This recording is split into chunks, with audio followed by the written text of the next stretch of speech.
고유 장비 효과가 엄청난가 보다. 여기 계약서요 대여 기간은 3년으로 하고 별 다른 변동 사항이 없으면 1년씩 추가 계약 들어가게 될 거예요. 1년마다 저는 대여비를 지불할 거고요. 근데 사실 3년 안에 무조건 이 무기 제 걸로 만들고 말 거거든요. 얼마든지 그렇게 해. 나는 깔끔하게 팔아버리는 게 제일 좋으니까. 애초에 샤인이 먼저 대여 얘기를 꺼내지 않았다면 쿨하게 넘겼을 거다. 계약서 작성을 끝낸 나는 잠시 고민을 했다.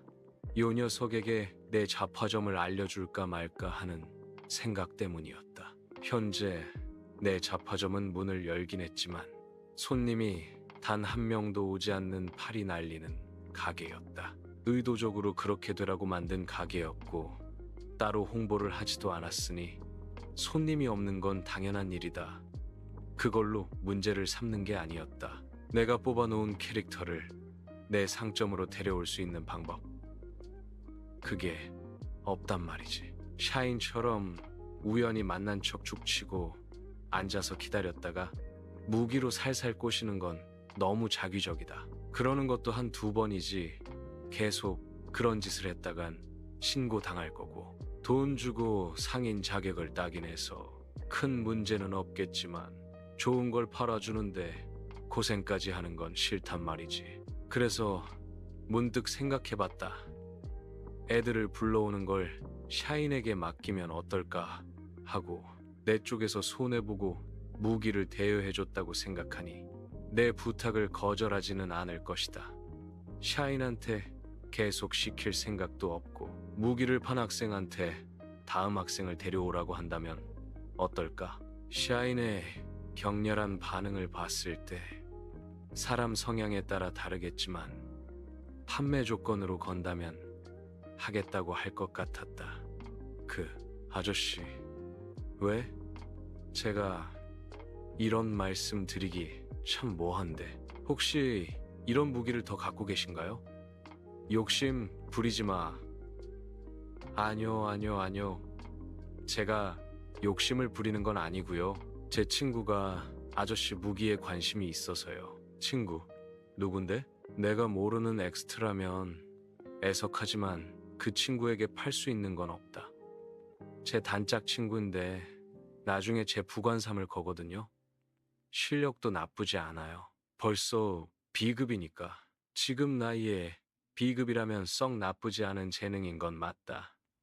하지만 내가 뽑은 SSR 캐릭터에 비하면 보잘것없는 재능이기도 했다. 태생 SSR 캐릭터는 스탯 한계가 SSS까지 뚫려 있지만 그렇지 않은 엑스트라들은 B급이 한계인 경우가 대부분일 것이다.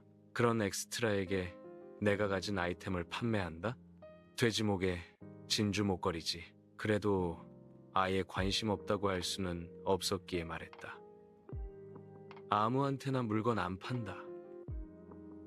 그 친구 정말 재능 있는데 그렇게 마음이 쓰이면 여기로 데려와. 나는 명함을 샤인에게 건넸다. 이게 뭐예요? 뒤에 보면 약도 있다. 아카데미를 시작으로 잡화점으로 올 수 있는 길을 그려놓았다.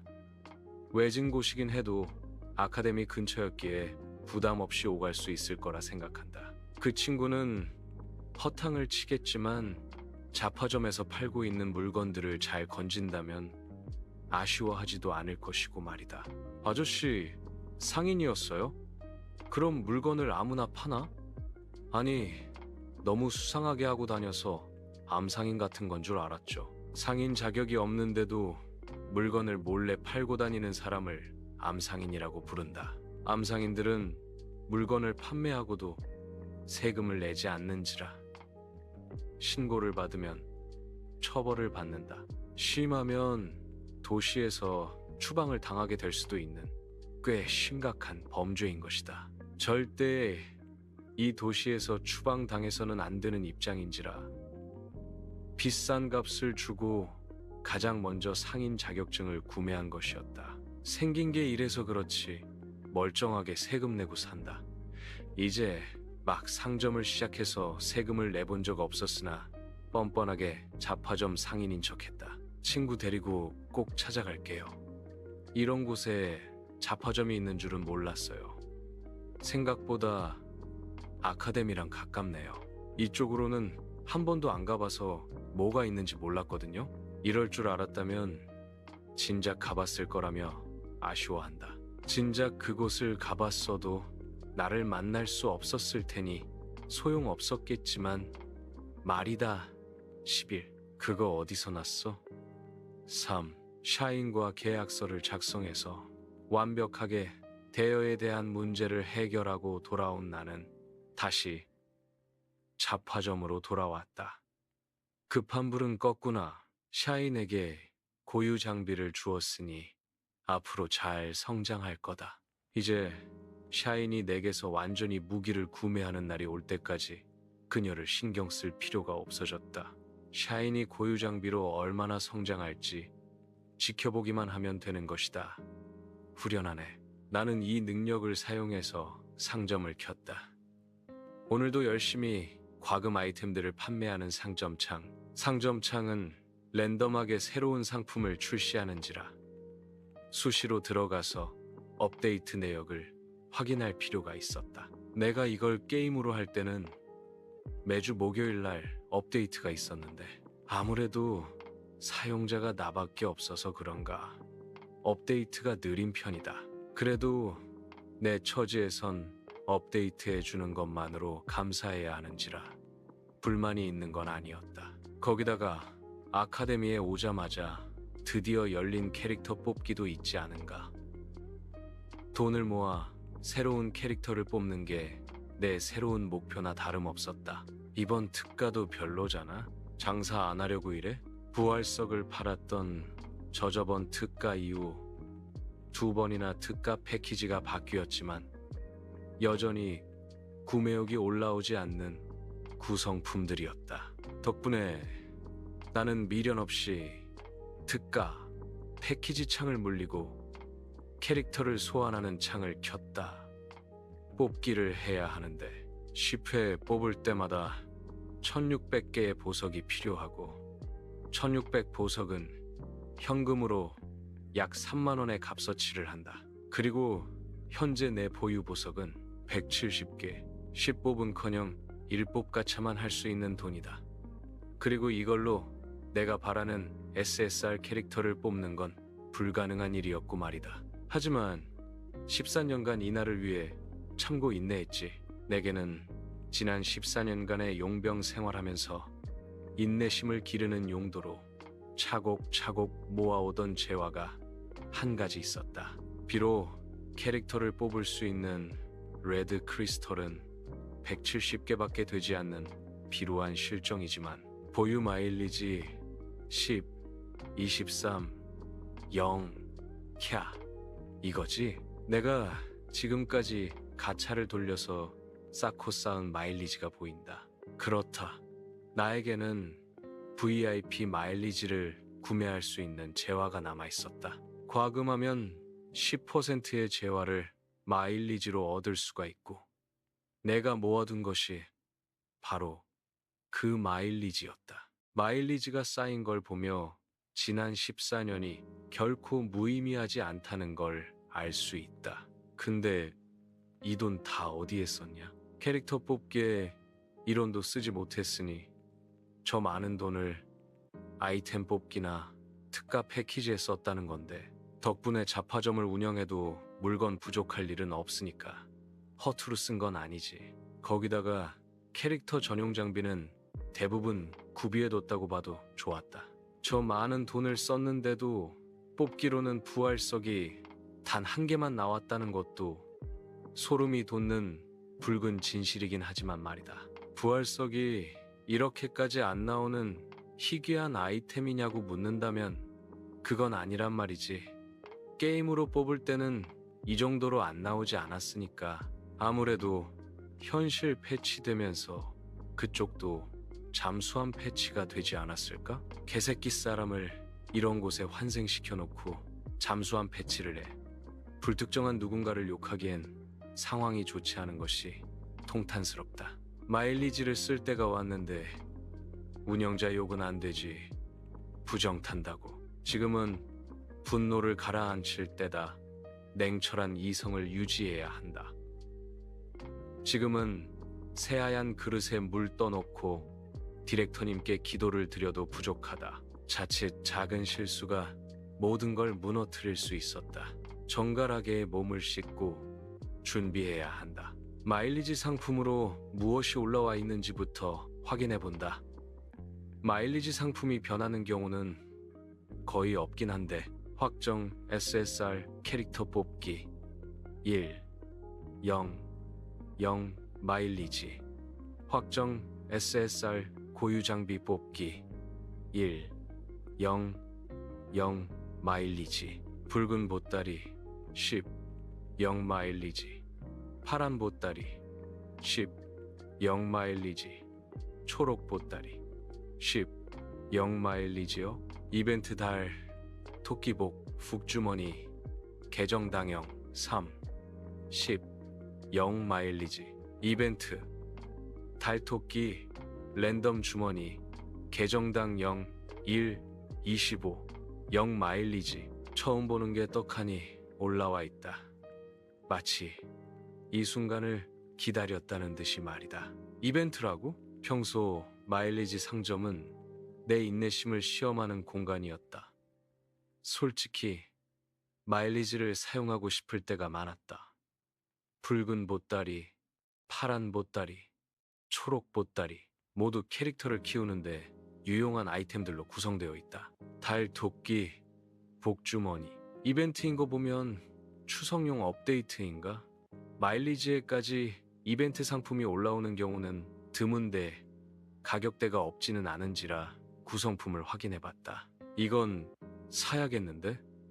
일단 달토끼 복주머니는 붉은 보따리, 파란 보따리, 초록 보따리에서 가장 좋은 상품들을 뽑아다가 묶어서 내놨다. 10만 원으로 뽑기를 돌려도 이 정도 구성품을 얻는 건 불가능한 일.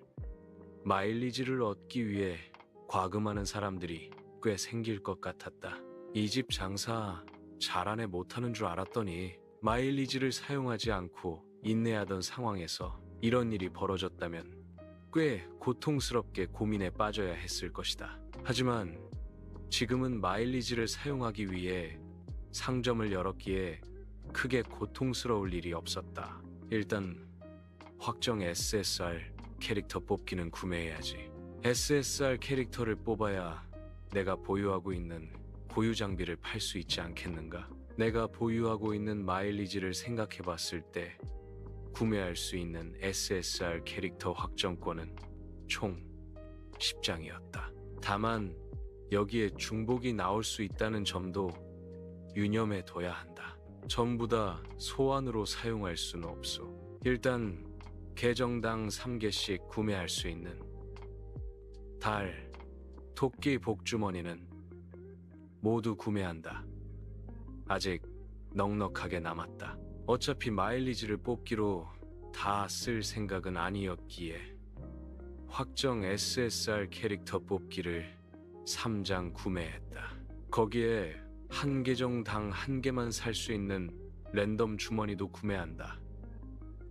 이건 랜덤으로 구성 물품들 중 하나가 선택되어 나오는 상품이었다. 한마디로 가차. 대박 아니면 쪽박이라는 거지. 뭐가 나오려나. 일반적인 뽑기로는 얻는 확률이 너무 작아 엄두도 내지 못하는 신화 아이템이 목록에 올라와 있다. 저걸 뽑으면 대박 나는 건데 될 리가 없잖아. 당연하지만 기대해서는 안 되는 일이었다. 누구나 대박을 소원하지만 기적은 소수에게만 찾아오는 것이었다. 내가 기대해야 하는 일은 이벤트 상품이 아니라 확정 SSR 캐릭터 뽑기였다. 최상의 뽑기는 내가 고유 장비를 보유하는 캐릭터가 나오는 거다. 그동안 꽤 많이 과금을 한지라 제법 두둑하게 장비를 갖고 있다고 자부한다. 하지만 운이 나쁘면 보유하고 있지 않은 캐릭터만 뽑힐 수도 있는 일이다. 가차란 그런 거니까. 운이 좋으려면 장소가 좋아야 하는데 여긴 좀 별로야. 필이 안 온다고. 개인적으로 게임에서 뽑기를 할 때 자주 애용하던 장소가 있었다. 현실에서도 그 장소가 효과가 있을지 모르겠지만 적어도 아무 데서나 뽑는 것보다는 결과가 좋을 거로 생각했다. 가게 문을 잠그고 문 앞에 닫았다는 표시를 해두고 움직였다. 어차피 잡화점에 올 손님은 없겠지만 장사하는 사람이라면 팻말을 걸어두는 매너는 필요하다고 생각한다. 내가 가게 문을 닫고 향할 곳은 도시의 중앙에 위치해 있는 광장이었다.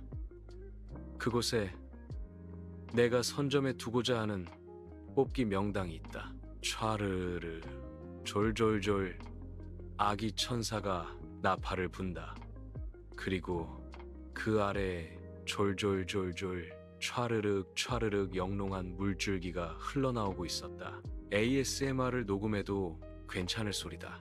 게임 속에서는 들리지 않는 사운드였기에 좀 당황스러웠지만 뽑기 명당으로 꽤 나쁘지 않은 배경음이라는 생각이 들었다. 분수대 근처에는 벤치가 있었지만 지나쳤다 내가 있을 곳은 벤치가 아니다. 분수 가까이에 도착하니 비릿한 물 냄새가 난다. 똥물이군. 대리석으로 만들었는지 반질반질한 분수대 위에 발을 얹고 섰다. 아기 동상과 눈을 마주한 나는 양손으로 박수를 쫙 하고 쳤다. 지나가던 사람들이 저놈이 지금 뭐 하는 건가 싶어 내 행동을 유심히 바라보기 시작했다. 그런 사람들의 관심이 썩 나쁘지 않다. 그들이 내 행운을 빌어준다면 더할 나위 없이 좋을 테지만 여기에 서서 그런 짓까지 할 만큼 몰려있지는 않았다. 마일리지 상점창에서 구매해놓은 확정 SSR 캐릭터 뽑기권 망설이지 않고 질렀다. 사용한다. 번쩍 내 머리 위 하늘 그곳에 시커먼 먹구름이 생겨난다. 우르릉 우르릉 그리고 시커먼 먹구름 사이로 반짝거리는 황금색 빗무리가 바닥을 향해 떨어졌다. 번쩍 마치 천둥번개가 내려친 것처럼 말이다. 번쩍 그 빛이 땅으로 추락하고 마침내 땅에 꽂혀 우렁찬 번개음을 내뿜을 때까지 나는 넋을 놓고 하늘을 올려다봐야 했다. 기가 막히네. 시발 존나 멋있어. 여기 저절로 튀어나오는 광경이었다. 이미 한번 샤인을 소환할 때 본 적 있는 이펙트였지만 다시 봐도 뽕 차오르게 하는 광경이었다. 주변이 번쩍거리고 굉음이 눈 앞에서 들려오는데 멀쩡하게 서 있을 수 있는 사람이 몇이나 되겠는가? 저절로 몸이 움츠러들지만 나는 그 소리와 번쩍이는 이펙트를 기꺼이 받아들였다. SSR 이펙트인데 이 정도는 해줘야지. 오히려 심심하면 화난다고. SSR 연출이 싱거우면 뽑는 맛도 안 나는 법. 게임 속에서도 그럴 텐데 현실로 보는 이펙트가 심심하면 오죽 실망스럽겠는가. 내 기대를 저버리지 않고 현실에서 두 눈으로 보는 뽑기 이펙트는 상상을 초월하는 감동을 만들어 주었다. 이걸 나만 볼 수 있다는 게 아쉬울 따름이었다. 거기다가 확정 SSR이었기에 얘가 뽑혔다고 눈물 콧물 쏟는 감동이 밀려오진 않는다. 다만 저 삐까뻔쩍한 번개를 타고 내려온 SSR 캐릭터가 누구일지 걱정되고 궁금했다. 기왕 뽑는 거 제대로 된 캐릭터로 뽑혀줬으면 좋겠다. 그래서 이번에는 누가 나오는 거냐? 12. 성녀는 도미걸. 1우 번쩍 번쩍 황금빛이 점점 크기를 키워나가며 사람 형상으로 바뀐다. 그리고 마침내 빛이 모두 사라진 자리에 실제로 사람이 나타났다. 시발, 욕을 안 할 수가 없다. 눈앞에 나타난 소녀는 흰 눈이 내린 것처럼 새하얀 머리에 광기를 담아놓은 듯 빨간 눈동자를 깜빡이고 있었다. 하필 지금 광년이가 얘를 뽑은 건 큰 문제가 아니다. 성능이 부족한 게 아니니까. 더군다나 얘는 1티어라서 꼭 뽑아야 하는 캐릭터다. 파티를 짤 때 얘를 넣으면 지속력이 엄청나게 올라간다. 힐 효과가 압도적이다 보니 그렇다. 거기다가 아름답지. 새하얀 천사를 연상시키는 아름다움 저 그녀를 처음 본 사람이라면 누구나 가장 먼저 아름답다며 감탄을 뱉어낼 것이다. 새하얀 머리카락, 새하얀 속눈썹, 히다모테 백지장 같은 피부색, 저절로 무릎을 꿇고 싶은, 그리고 꿇는다면 상냥하게 자신을 안아줄 것만 같은 부드럽고 청아한 분위기의 소녀. 이름 프랑, SSR, 등급 A급, 스킬 도를 아십니까? 믿음으로 천국까지, 2단 처단, 스탯, 파워, D, 체력, D, 민첩, D, 신성력, S, 매력, A, 허리춤까지 오는 긴 흰 머리카락이 바람에 휘날린다. 성녀 프랑의 긴 속눈썹이 움직이고 이내 짙은 빨간 눈동자가 드러난다. 어라? 그녀의 빨간 눈동자에 의문이 맴돈다. 뭐 하려고 여기에 왔더라? 난데없이 광장에 서 있는 상황이 이해가 되지 않는 모양이었다. 나는 힐끔 그녀의 신성력 주머니를 확인했다. 확실히 필수적으로 데리고 다닐 필요가 있긴 해. 일러스트에서 봤던 신성력 주머니를 직접 눈으로 보니 그 압도적인 위용에 절로 침이 꿀꺽 삼켜진다. 저 나이에 저 정도 신성력 주머니를 갖고 있다니 존재 자체가 남자를 범죄자로 만들 위험한 년이었다. 거기다가 스킬도 어이가 없다.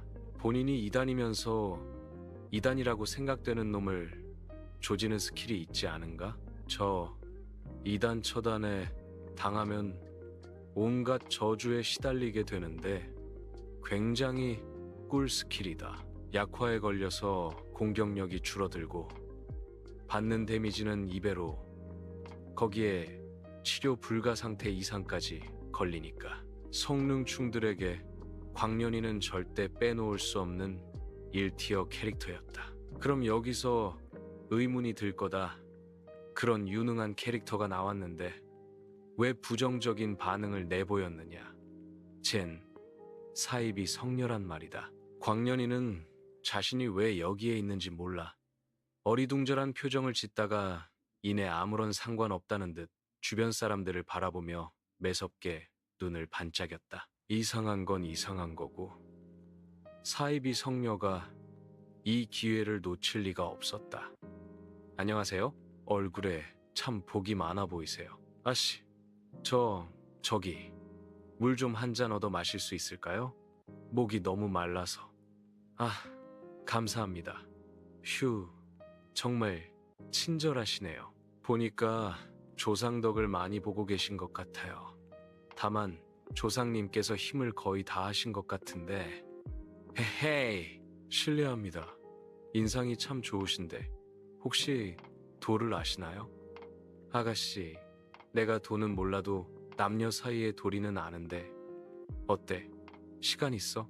미성년자한테 뭐 하는 짓이냐. 물론 내가 나서기도 전에 프랑이 남자를 꾸깃꾸깃하게 접어서 으슥한 골목에 무단투기 되어버려 버렸다. 파워 스탯이 D지만 프랑의 괴물 같은 신성력으로 버프된 스탯은 남자가 이길 수 있는 수준이 아니었다. 태생 SSR을 무시하면 안 된다. 그렇게 쓰레기를 투기하고 돌아온 프랑의 시선이 문득 한 곳에 꽂힌다. 어머, 안녕하세요. 바로 나였다. 혹시 도를 아시나요? 그녀의 영롱한 신성력 주머니가 탱클 하고 움직였다. 도를 아냐고? 알지. 아신다고요? 나는 덤덤하게 프랑을 당황시키는 말을 했다. 어? 어떻게 아시는데요? 그걸 맨 입으로 말하라고. 좋은 말씀에는 대가가 필요한 법이지. 사이비 성녀에게 하는 도발. 여태까지 자기가 했던 말들이 남한테서 돌아오고 있는 낯선 상황에 당황하고 있다는 게 느껴진다. 좋아요. 좋은 말씀 해주신다는데 가만히 있을 수는 없죠. 제가 음료 사드릴게요. 그녀는 아마도 나를 다른 사입이 교단에서 파견한 도민남이지 않을까 의심하는 듯 했다. 그럼 카페로 갈까? 사입이 성녀의 눈빛이 살벌했다. 어디서 나온 이단인 건지 파헤치려는 의도가 선명하다. 나는 카페에 들어가자마자 당당하게 음료를 주문했다. 초코라떼, 생크림 많이. 그건 좀 비싼데 사이비 성녀가 돈이 어디 있겠는가. 사이비 교세가 제법 되긴 해도 아카데미 생활 자체가 돈이 많이 들어가는지라 지갑 사정이 그리 좋지가 않은 편이었다. 프랑의 아카데미에 다닐 수 있는 것도 그녀의 능력이 의료에 치중되어 있기 때문이었다. 그게 아니었다면 교단은 그녀를 지원해주지 않았을 것이다. 없는 살림에 지원을 받고 있는 입장인지라 프랑은 주말이 되면 항상 거리로 나와서 포교를 했다. 대부분 허탕을 치지만 그중 한 명이라도 건져서 자기가 믿는 사입이 신을 믿을 수 있도록 하는 게 정이라고 생각하고 있었다. 초, 코, 라떼, 생, 크, 림마니. 다시 한번 강조해서 말하니 어쩔 수 없이 초코라떼를 시켜준다. 그녀는 가장 가격이 싼 에스프레소에 얼음마니를 주문했다. 저럴 거면 그냥 아메리카노를 시키지. 하지만 저렇게 짜게 구는 것이 남일 같지 않기는 해서 동정심이 들었다. 역시 사이비 성녀, 사람을 홀리는데 탁월한 능력을 갖고 있었다. 신성력 주머니가 제법 위협적이다. 쪼로로. 얼마 후 음료가 나오고 나는 달달한 초코를 입에 넣었다. 뒷골을 찡하게 만드는 달달함에 절로 흐뭇한 미소가 나온다. 그래서 제게 주신다는 가르침이 뭘까요? 한편 쓴 에스프레소 얼음마니를 살짝 마시고 표정 관리에 실패한 프랑이 말을 걸었다. 신에게 가깝게 다가가는 방법에 대해 알고 있나? 신과 가깝게 다가가는 방법이요? 당연히 알고 있죠. 혹시 관심 있으세요? 제가 이래봬도 굉장히 능력이 좋거든요. 아카데미에 다니고 있기도 해요. 제 인건비가 좀 비싼 편이라서 제사 비용이 좀 들기는 할 테지만 이거 하나면 큰 축복을 받을 수 있거든요. 절대 후회 없으실 거예요. 참 사이비스러운 제안이지만 프랑이 주관해서 올리는 제사는 진짜 효과가 있다. 그것도 꽤 좋은 버프를 준다. 심지어 파티 전체에 적용이 되는 버프이기도 하다 해서 보스 스테이지를 깰 때는 프랑의 제사를 이용하곤 했었다. 사이비 교단인 건 맞지만 그 제사를 주관하는 프랑의 능력 자체는 사이비가 아니라서 그렇다. 사이비 놈들이 프랑한테 제대로 빨대 꼽았지. 제사는 나중에 다른 학생랑 연결해 주도록 하고 내가 말한 건 신과 가까워지는 방법이지 제사가 아닌데 제사야말로 신께 가까워질 수 있는 최고의 방법이죠. 글쎄다. 내가 알기로는 아닐 텐데? 아니라고 확답하는 내 모습에 프랑이 당황한다. 그럼 뭔가 있는데요? 너 생각보다 아는 게 없구나? 무슨 그런 심한 말씀을. 제가 아는 게 없다고요? 누구보다도 신학 공부를 열심히 하고 있거든요. 신학 공부를 하면서 왜 사이비를 믿는데? 이래서 헛똑똑이라는 말이 있는 거다. 그런데 이것도 몰라? 도대체 당신이 아는 신과 가까워지는 방법이 뭔데요? 성물. 참고로 여기서 내가 말하는 성물은 사이비, 교단이 믿는 신이 내려준 성물을 말하는 게 아니다. 사이비가 아니라 진짜 이 세계인들이 믿고 따르는 신의 성물이었다. 아직 시나리오를 겪지 않아서 모르는 거지. 그 성물은 당연히 사이비 성녀인 프랑의 고유 장비다. 그 장비를 얻으면 지금보다 훨씬 대단한 능력을 사용할 수 있게 될 거다. 프랑의 능력이 성장하지 않는 이유는 올바른 신에게 기도를 올리지 않아서였으니까. 고유 장비인 성물을 얻으면 그녀가 올리는 기도가 사이비 신이 아니라 진짜 신에게 향해진다. 비로소 올바른 신을 찾은 그녀의 능력이 비약적으로 상승하게 되는 것이다. 물론 프랑은 이게 전부 성물의 능력인 줄로 알고 여전히 사이비 신을 찬양할 테지만 말이다. 프랑은 1티어답게 시나리오 깨는 게 어려웠지. 자신이 믿었던 신이 사이비라는 걸 알게 되고 충격으로 자살을 하는데 그걸 막는 게 캐릭터 시나리오였으니까. 신에 대한 믿음이 깨진 성녀의 충격은 상상 이상이고 그걸 막기 위해서는 많은 준비가 필요했다. 선택지 하나하나가 중요해서 자칫 잘못 선택하면 자살 엔딩이 나는 것이다. 성물이요? 그런 게 있다고 들은 적은 있는데 확실히 성물이라면 신과 가까워지는 방법이 맞을지도. 중얼중얼 무언가 혼잣말을 한다. 내가 말한 성물이라는 말에 반박을 하진 못하겠나 보다. 맞지? 성물. 그렇기는 한데 성물은 쉽게 구할 수가 없잖아요. 제사는 언제든 준비물과 저만 있으면 할 수 있어요. 거기다가 저희 교단은 힘을 많이 잃어서 성물을 찾기가 힘들기도 하고요. 애초에 성물 자체가 없는데 어디서 구해다 주겠는가? 그녀가 비록 광년이라 해도 능력은 진짜다. 사이비, 교단이 어설프게 가짜 성물을 꾸며서 가져다 줘봤자 광년이한테 2단으로 몰려서 처단당하는 엔딩만 난다. 근데 나는 성물이 어디에 있는지 알거든? 우리 교단 성물을 당신이 알고 있다고요? 광년아, 너네 교단에 성물 없어. 그래, 내 덤덤한 대답에 광년이가 두 손을 내민다. 주세요. 뭘 당당하게 요구하고 지랄이냐? 내가 왜? 우리 교단 성물이라면서요. 당연히 돌려주셔야죠. 그니까 내가 왜? 주인한테 물건을 돌려주는 건 당연한 거 아닌가요? 싫은데? 그리고 이 성물 주인이 너네 교단이라는 증거 있어? 일단 보여주세요. 제가 확인할 수 있어요. 제 신성력에 반응을 한다면 우리 교단 성물이 맞는 거잖아요. 광년아, 너는 사이비 신성녀가 아니라 주신의 축복을 받은 진짜 성녀라서 당연히 성물이 반응하거든? 성물한테 광년이 보여주면 아마 좋아서 개지랄을 떨 거야. 그 꼴은 못 본다. 아직은 광년이한테 성물을 주면 안 된다.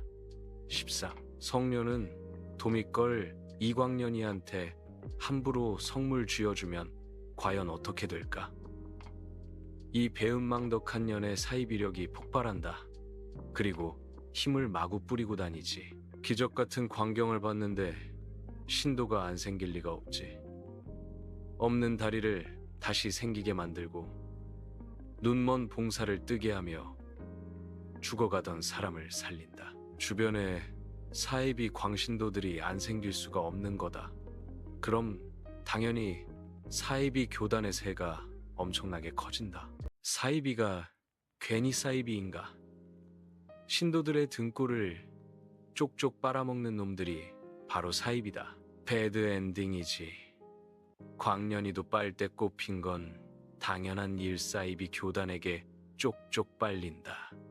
골수까지 쪽 빨렸을 때 생기는 결과는 사이비 이 새끼들은 중간이 없어서 황금 알을 낳는 거위의 배를 갈라버리거든. 개새끼들. 적어도 황금알 낳는 거위는 소중하게 대해줘야 하는 거 아니냐고. 내가 광년이 키우겠다고 몇 번의 리로를 했는지 알기나 하는가. 모르면 함부로 주둥이 털지 마라. 빡치니깐 돌려줘요. 싫어. 자꾸 싫다 싫다 하시는데 이럴 거면 저는 왜 부르셨어요? 음료수까지 얻어먹으셨잖아요. 정말 성물이 어디에 있는지 알고 계신 게 맞기는 한 거예요? 저한테 거짓말 하신 거 아니에요? 말에 빡침이 군데군데 묻어나온다. 솔직히 도미걸 광년이한테 음료수 얻어먹을 수 있는 기회가 생기면 당연히 얻어먹어야 하는 거 아닌가? 그걸 어떻게 놓치겠나? 하지만 실제로 이렇게 말을 하면 빡쳐서 광년이가 나한테 주먹질을 할 수 있으므로 적당히 꾸며서 대답하기로 했다. 네가 하고 다니는 꼴이 불쌍해서. 참고로 나는 NTR을 구로한다. 광년이는 그런 점에서 나를 굉장히 거슬리게 만드는 여자였다. 참고로 광년이 시나리오는 후회, 피폐, 집착이 달려있다. 진짜 아버지를 알아보지도 못하고 다른 남자 좋다고 해실대는 년이지 않은가? 배은망덕한 성력 주머니가 크지만 않았어도, 성능이 독보적으로 좋지만 않았어도 내 파티에 절대 넣지 않았을 텐데. 쓸데없이 유능해서 광년이는 내 파티에 빠질 수 없는 캐릭터 중 하나가 됐었다. 광년이보다 더 좋은 힐러 신캐가 나오기 전까지는 말이다. 힐러 신캐가 패치되진 않아서 아직 광년이가 최고 힐러란 말이지. 문제는 얘가 샤인처럼 가만히 내버려두면 주변에 민폐란 민폐는 다 끼치고 죽어버릴 확률이 아주 높은 캐릭터라는 거다. 신캐 나오기 전 필수 캐인데 죽어버리면 이 세상은 어떻게 되는 거지? 파티를 짤 때 광년이가 없는 파티는 상상할 수가 없다. 차라리 광년이는 아예 안 뽑히거나 내가 자리를 잡고 난 후에 뽑혔으면 좋겠다고 생각하고 있던 캐릭터였다. 그런데 무려 마일리지로 소환했을 때 나오다니 괘씸해서 순순히 광년이를 위해 무언가를 해주고 싶은 마음이 조금도 들지 않았다. 물론 이 세상을 위해서 도와주긴 해야겠지만 샤인처럼 곱게 도와주지는 않을 거라는 거다. 제가 불쌍하다고요? 왜 그런지는 알아서 생각해봐. 초코라떼 생크림 마니를 모두 마셨기에 미련 없이 자리에서 일어났다. 자, 잠깐만요. 어디 가시는 거예요? 볼일 끝나서 가는 건데. 볼일이 끝났다고요? 성물은요? 차차 생각해볼게. 내가 정명 광년이를 갱생시키는데 노력을 해야 하는가? 해야지. 얘 없으면 애들은 누가 살려? 샤인처럼 무기만 주고 신경을 끄는 건 불가능하다. 매정하지만 2티어와 1티어를 대하는 태도는 다를 수밖에 없다. 파티에 넣어서 쓰는 캐릭터인 1티어, 명함만 파놓은 용의 캐릭터인 2티어. 내가 쓸 수 있는 건 상점창밖에 없어. 예전처럼 시나리오를 직접 할 수도 없고 지금 당장 뽑기를 계속해서 5성으로 만들어주는 것도 못해주지만 적어도 애가 자살하는 결과가 나오지 않도록 할 필요가 있었다. 광년이는 능력치가 메인 스탯 SSS가 안 떠도 파티에 영향력을 미치는 1티어다. 그런데 만약 프랑이 죽어버린다면 상황이 심각해지지. 성녀라는 이름이 뉘집게 이름도 아닌데. 문득 내가 접근할 수 없는 캐릭터, 시나리오가 현실에서는 어떻게 진행되고 있는지 궁금해졌다. 그리고 나한테는 마침 궁금증을 해결할 수 있는 이가 근처에 있었다. 바로 샤인도 그녀를 좀 더 지켜볼 이유가 생겼다. 프랑은 집요했다. 끝까지 나를 졸졸 쫓아왔고 누가 봐도 다 알 것 같은 어설픈 미행 실력으로 내 자파점 위치를 알아내고서야 만족하고 사라졌다. 프랑의 등장으로 이 세상에 존재하지 않았던 새로운 사입이 종교가 생겨난 건지 아니면 기존에 있던 사입이 종교에 프랑이가 들어간 것인지는 잘 모르겠다. 하지만 프랑의 후회, 집착, 피폐 시나리오를 떠올려 봤을 때 곧 어떤 의미로든 사입이 교단의 자세한 내용을 소문으로 들어볼 수 있을 거란 생각이 들었다. 성물을 어디에 뒀더라. 하도 갖고 있는 아이템이 많아서 성물을 어디에 뒀는지 한참 찾아야 했다. 한템창 정리 좀 해야 되는데 혹시 모를 도난 사건이 일어날 수 있었기에 남들에게 보여서는 안 되는 고유 장비 같은 경우는 반드시 아이템 창에 넣어둬서 보관하는 편이었다. 한 번 나온 고유 장비는 두 번 다시 나오지 않는다. 게임 시스템이 현실 패치가 되면서 바뀐 부분이 몇 가지가 있다. 부활석이 매우 희귀하게, 아니 거의 안 나온다시피 할 정도로 나오지 않는다는 점도 변화 중 하나였지만, 캐릭터 고유 장비를 뽑으면 이후에는 중복으로 같은 장비가 나오지 않는다는 것도 현실 패치로 인한 변화 중 하나였다. 그럼 무기가 여러 개로 복사가 되어 나타난다면 문제가 되는 건 당연한 말이다. 부활석도 너무 사기성이 짙은 아이템이라서 확률이 극악으로 잠수한 패치가 되지 않았는가? 이런 현실성에 맞는 패치는 내 입장에선 좀 서운해도 어쩔 수 없는 일이었다. 이런 패치를 안 했으면 내가 너무 사기니까. 각성자가 아니라서 오염지대로 들어갈 수 없어도 내 능력은 이미 충분히 사기적이다. 너무 많은 것을 욕심내서 이를 그르치고 싶지 않았다. 자파점에는 여전히 파리만 날렸다. 위잉하고 날갯짓 소리를 내는 모기를 냉큼 파리채로 잡았다. 좋은 모기는 죽은 모기뿐. 멋들어지게 대사 한번 뱉어주고 다시 유유자적 의자에 앉았다. 아무도 오지 않는 자파점. 평범한 상인이었다면 초조해했겠지만 나에게는 이 정막이 너무 좋았다. 앞으로도 계속 이랬으면 좋겠는걸. 쿵쿵쿵. 그때 바깥에서 쿵쿵거리는 발걸음 소리가 들린다. 2명. 발걸음 소리로 예측해봤을 때 소리는 2명이 내는 것이었다. 그리고 그 2명의 발걸음이 자파점 앞을 지나갈 무렵 우뚝 멈춰섰다. 여기 봐, 맛, 대, 자. 속닥속닥 말소리가 들렸다. 자파점 앞에서 말을 하는 걸 보면 그들의 의도가 투명하게 보인다. 문 앞에 선 2명이 내 자파점에 볼 일이 있는 거다. 의자에 삐딱하게 앉아서 한가롭게 시간을 죽이면서 꿀을 빨던 내가 더 이상 여유를 즐길 수 없다는 걸 의미하기도 한다. 광년이인가? 자파점 문을 두드리는 사람이 평범한 손님일 거라는 생각은 들지 않는다. 이런 인적 드문 곳에 와서 자파점에 들어오는 사람이 몇이나 될까? 아카데미 근처라는 장점이 있긴 하지만 학생들 같은 경우에는 이미 내가 운영하는 가게보다 훨씬 큰 자파점을 단골로 삼고 있었다. 나조차도 게임할 때는 그곳에서 수업 물건을 구매하곤 했다. 실례합니다. 안녕하세요. 2명은 기어코 자파점의 문을 열었다. 기름칠을 해둔 문이 매끄럽게 열린다. 샤인과 낯선 얼굴의 소녀였다. 아, 있다 아저씨. 저예요. 샤인이 자신을 향해 손을 흔들었다. 이곳에서 만난 게 꽤 반가운 모양이었다. 그 옆에 서 있는 친구가 긴장했는지 굳은 표정으로 어색하게 인사를 한다. 무슨 일?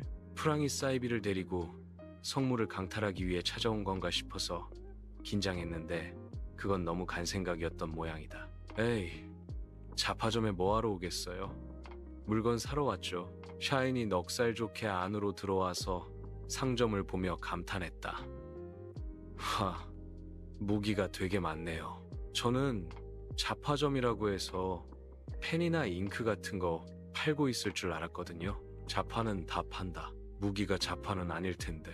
SSR 전용 무기를 뽑기 위해 돌렸던 뽑기에서 나왔던 R급 무기들이 자파점 이곳저곳에 걸려 있었다. 내 입장에서는 꽝이나 다름없는 무기들이지만 일반인들에게 R급 무기도 꽤 쓸만하게 보일 것이다. 거기다가 무기만 있는 게 아니네요. 마법서. 와, 이게 여기에 있네? 샤인과 친구는 나에게 아는 척을 한 후 곧장 잡화점 구경에 들어갔다. 잡화점 주인 입장에서 손님이 가게에 들어와 물건을 구경하는 건 당연한 일이었기에 얼마든지 구경하라고 내버려뒀다. 뭐 이상한 물건 진열해 놓은 거 없지? 그러면서도 처음 맞이하는 손님에 살짝 긴장을 하지 않을 수가 없었다. 아저씨, 이거 정말 파는 거예요? 이런 말하면 불쾌하게 여기실 거 알긴 하는데 혹시 가짜 아니에요? 뭔데 가짜라는 건데? 이거요. 이 정도 성능이면 마법 상점에서 한정판으로 파는 건데 뭔데 가짜니 뭐니 하나 싶어서 확인하니 도핑용 스크롤이다. 그동안 용병 생활을 하면서 스크롤의 위대함은 몸으로 느껴본 나이지 않은가? 얘들도 그걸 아니까 가짜 아니냐며 의심을 하는 것이었다. 의심되면 사지 마. 누가 칼 들고 협박하는 것도 아닌데 왜 의심부터 하는지 모르겠다. 이런 성능의 스크롤이 여기에 버젓이 팔리고 있는 게 말이 안 되는 일인데 제가 아는 아저씨라면 이런 걸 가짜로 팔고 있을 것 같지 않단 말이죠. 그래서 뭐 어쩌라고? 아저씨, 믿고 이거 구매할게요. 알아서 해. 야, 진짜 살 거야? 옆에서 친구는 괜히 사기 당하는 거 아닌가 싶었는지 샤인을 말리는 눈치였다. 내 직감이 이건 진짜라고 말하고 있는걸? 한 두 푼 하는 것도 아닐 텐데. 괜찮아, 괜찮아. 이 정도는 용돈 선에서 가능하니까. 저 더 구경해도 돼요? 나는 어깨를 으쓱이는 걸로 대답을 대신했다. 샤이는 얼마 후 친구의 만류에도 불구하고 바구니에 그득하게 물건을 넣어서 계산대로 가져왔다. 담다 보니까 이것저것 다 필요할 것 같아서요. 꽤 야무지게 담았다. 구매한 것들을 보니 곧 실전을 치르러 오염지대에 나가는 건가 하는 생각도 든다. 전부 실전 싸움에 도움이 되는 것들이었으니 말이다. 샤인, 얘 시나리오가 뭐였더라? 14. 성녀는 도미걸. 3. 어디 가냐? 냉? 실전에 필요한 것들만 사는 것 같아서. 헤헤. 네. 이번에 A급으로 올랐거든요. 그래서 실습 신청했어요. SSR 중에서도 신캐로 업데이트된 애가 있고 게임이 시작될 때부터 SSR로 있었던 캐릭터가 있지 않겠는가? 샤이는 바로 근본 SSR 캐릭터였다. 거기다가 성능은 애매하게 좋아서 꾸준히 업데이트되는 신캐한테 완전히 밀려버린 캐릭터이기도 하다. 그래도 나는 한때 샤인을 내 파티에 넣어둔 적이 있었다. 그냥 별 생각 없이 시나리오 했다가 스탯이 너무 잘 떠서 썼었지. 그녀의 시나리오도 꽤 말아마시긴 했다. 그런데 샤인이 나와 궁합이 나쁘지 않았는지 딱 한 번 했던 시나리오가 나쁘지 않게 성공했고 또 스탯도 굉장히 잘 떠줬었다. 꽤 든든하게 사용했었는데 성능이 너무 좋은 신캐들이 많이 나오는 바람에 잊혀졌지. 사실 게임 속에서는 캐릭터 외형도 오늘 만난 성녀와 비교해보면 너무 평범한지라 금세 잊혔다. 하지만 현실에서 본 샤이는 나 같은 놈이 평범하다며 폄훼할 수 있는 외모가 아니었다. 현실 패치된 미소녀는 장난 아니란 말이지. 그리고 그때 딱 한 번 했던 시나리오의 내용은 멈춰버린 성장, 재능의 벽을 뚫어라였던가. 샤이는 B급에서 A급으로 성장하는 것에 실패한다. 아무리 노력을 해도 A급의 기록을 세우지 못한 것이다. 그동안 묵묵하게 기다려주며 지원을 해주던 가문도 더 이상 버티지 못하고 샤인을 손절했다. 시나리오의 시작은 가문으로부터 지원을 중지하겠다는 명령서를 받는 것이었다. 그런데 여기서 고유 장비를 착용시켜주면 선택지가 생기지. 고유 장비를 착용시키면 가문으로부터 지원을 중지하겠다는 명령서에 유예 기간이 생긴다. 그리고 그 유예 기간 동안 샤인으로 A급 기록을 뚫어야 한다. A급으로 성장하기 위해서 필요한 것은 경험이라 생각한 샤인은 실습을 신청하고 오염지대로 떠난다. 고유 장비를 착용하고 있든 없든 사실 실습을 신청하는 건 마찬가지다. 다만 고유 장비가 없이 실습을 하러 가면 스트레스가 50%로 깎여서 시작한다. 스트레스가 100%까지 차면 병동에 입원하니까 조절을 잘 해줘야 돼. 임무하다가 스트레스 100%에 도달하면 당연히 페널티도 존재한다. 아예 스킬을 못 쓰니까. 일반 공격밖에 못 쓰는 캐릭터로 임무를 승리할 수 있겠는가? 당연히 불가능하다. 그래서 스트레스가 시나리오를 망치는 주범 중 하나로 꼽히는 거다. 위험할 텐데. 나는 짧은 시간 동안 복잡하게 돌아갔던 머리 굴리기를 잠시 멈추고 말했다. 에이, 어차피 졸업하면 바로 해야 하는 일인데요. 뭐 지금 열심히 경험을 해놔야 나중에 실전에 들어가서 욕을 덜 먹죠. 샤이는 모른다. 이번 실습이 그녀에게 얼마나 위험한 경험을 선사해 주는지. 기억이 잘 안 나서 곤란하네. 캐릭터 시나리오에 들어갈 때 게임 속에서는 아이템을 추천해준다. 이 아이템을 보유하고 있으면 생존율이 올라갑니다. 라면서 말이다. 내가 기억력이 엄청 좋았다고 해도 그걸 시나리오마다 일일이 다 기억하는 건 불가능했을 거다. 그래도 뭐가 도움이 되는지는 알고 있으니까. 나는 자리에서 일어나서 작은 창고로 들어갔다. 엥? 어디 가세요? 이거 계산해 주셔야 하는데. 기다려. 차파점 진열대에 놓아둔 아이템들이 제법 쓸만한 건 맞지만 진짜 배기는 그곳에 두지 않았다. 저 아이템들마저도 샤인이 놀라서 어떻게 이게 여기 있냐며 놀라지 않았는가? 저것들은 아슬아슬하지만 여기서 판매해도 괜찮은 수준의 아이템들이지. 하지만 내가 뽑아둔 진짜 배기들은 이곳에서 판매가 불가능한 상품들이었다. 이런 진짜 배기 상품들이 쓰일 곳은 아카데미 같은 훈련 기관이 아니라 오염지대 최전방이어야 한다. 지금도 이 세계는 오염으로부터 위협을 받고 있는 상황이었다. 1%의 오염도라도 내리기 위해 수백의 목숨이 사라지고 있는 아포칼립스 같은 세계. 그러니 오염지대 공략에 도움을 주는 강력한 스크롤들은 오직 전방으로 유통되고 있었다. 이거면 떡을 치고도 남겠지. 게임 속 스크롤들은 여러 가지 효과가 담겨 있기 마련이다. 누가 계속 스크롤을 딸깍딸깍 누르는 걸 좋아하겠는가? 한 번에 다다닥 누르면 여러 효과가 나오는 걸 좋아하지. 나는 체력 회복대, 마나 회복대, 무략도 챙겨서 바깥으로 나왔다. 그거 치워. 앳? 이걸로 해. 이게 다 뭐예요? 실습 간다며. 네가 고른 건 애들이나 쓰는 거다.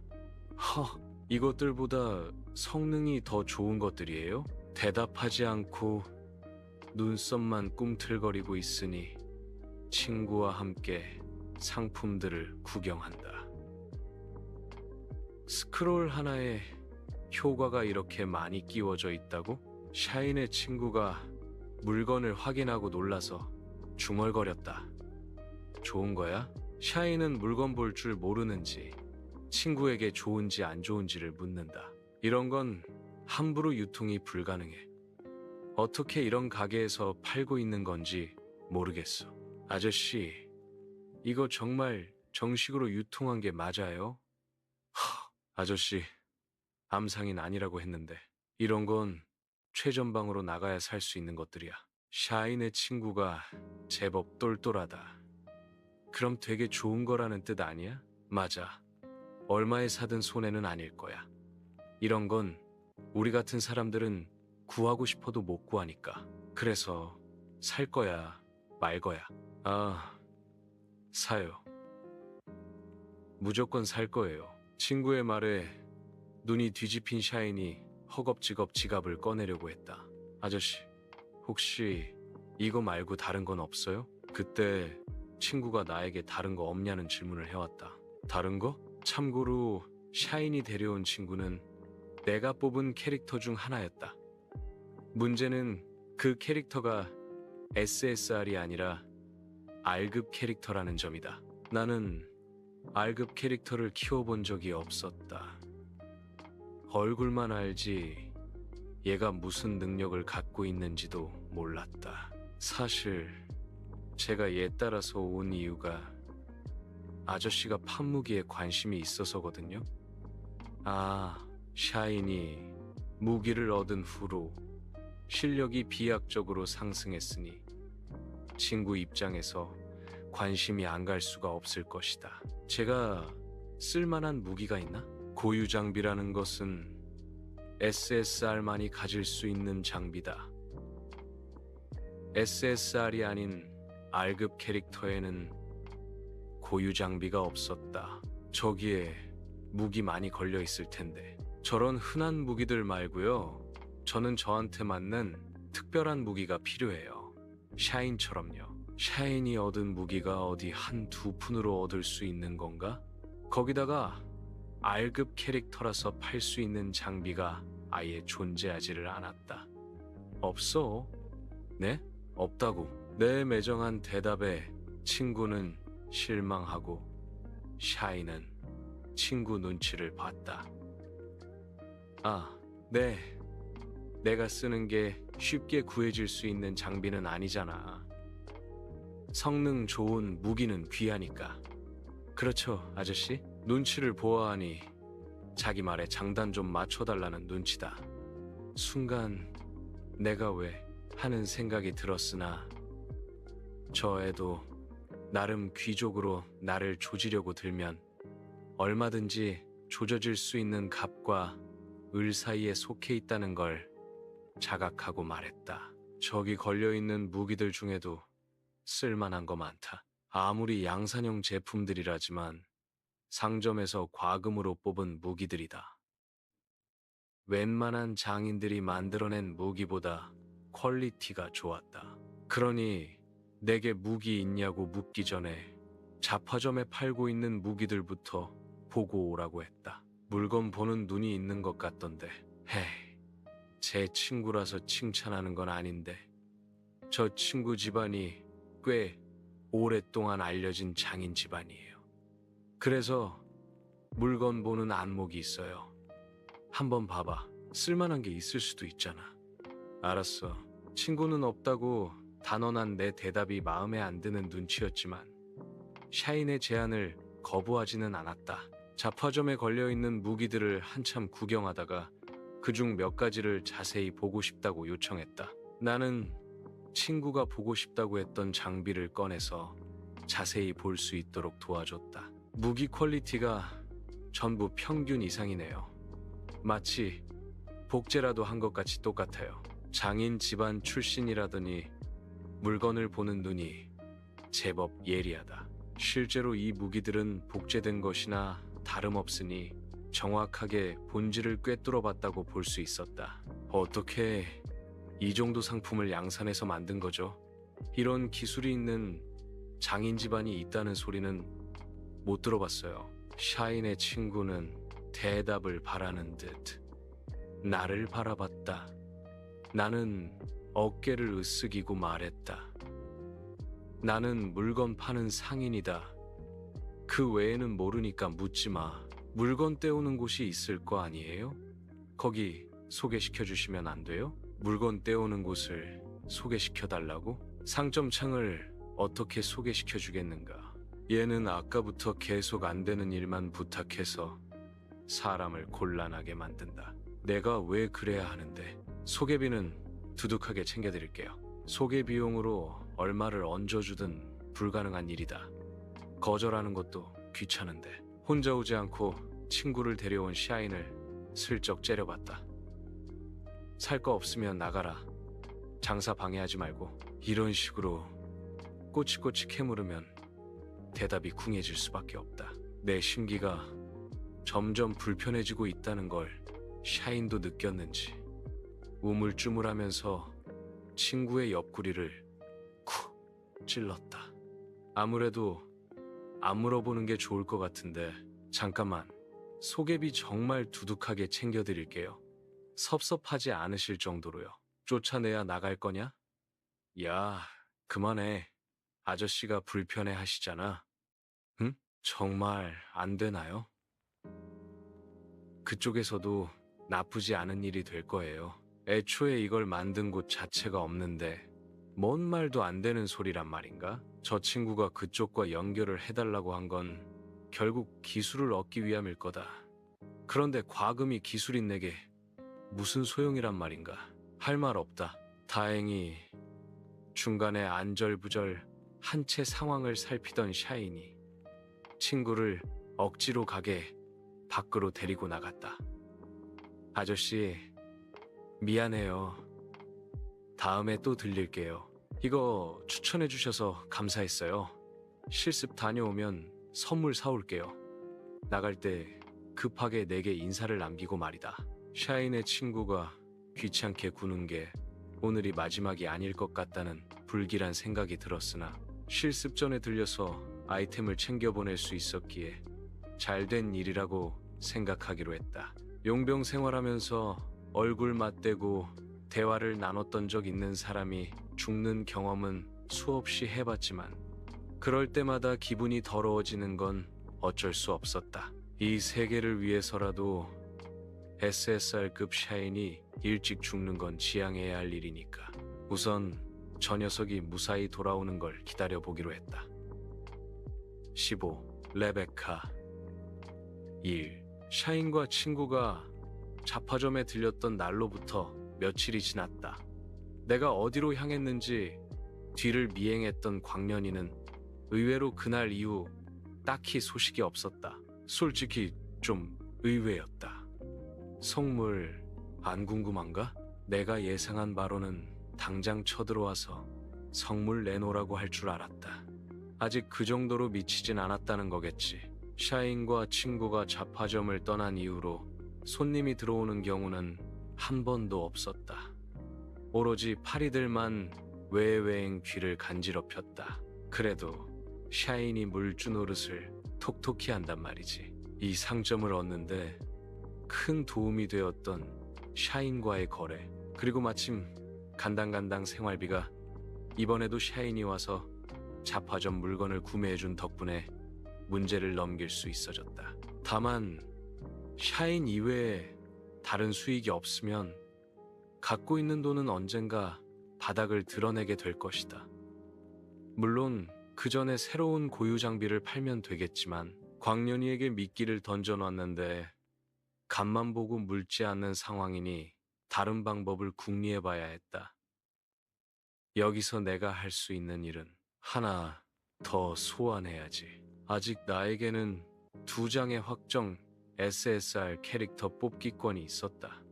비록 첫 번째 뽑기는 망했지만 두 번째는 또 모를 일이었다. 다른 명당을 찾고 싶은데 게임 속에서 나를 행복하게 해줬던 명당은 광년이를 통해 쓰레기임이 증명되었다. 나는 미련 없이 그곳을 버리기로 했다. 그래도 첫바의 광년이는 심했잖아. 다른 명당을 구해야 하는데 어디로 해야 할까? 사실 뽑기 명당도 현실 패치가 돼서 바뀐 걸지도 모른다. 직접 몸으로 부딪혀 보면서 명당을 찾아야 할 것 같았다. 평범한 장소는 명당이 될 수 없지. 너무 큰 실패에 속이 쓰렸기에 다른 명당을 찾는 모험이 필요했다. 광장이 군중 속의 행운을 노렸다면 이번에는 침묵 속에 정신 집중을 해보기로 했다. 귀족들이 지내는 도시, 그들은 언제나 남들은 누리지 못할 편의와 고급스러움을 추구했고 아카데미를 중심으로 만들어진 도시에도 어김없이 그 고급스러움을 강요했다. 즉, 각종 편의시설과 공원이 잘 꾸며져 있다는 의미이다.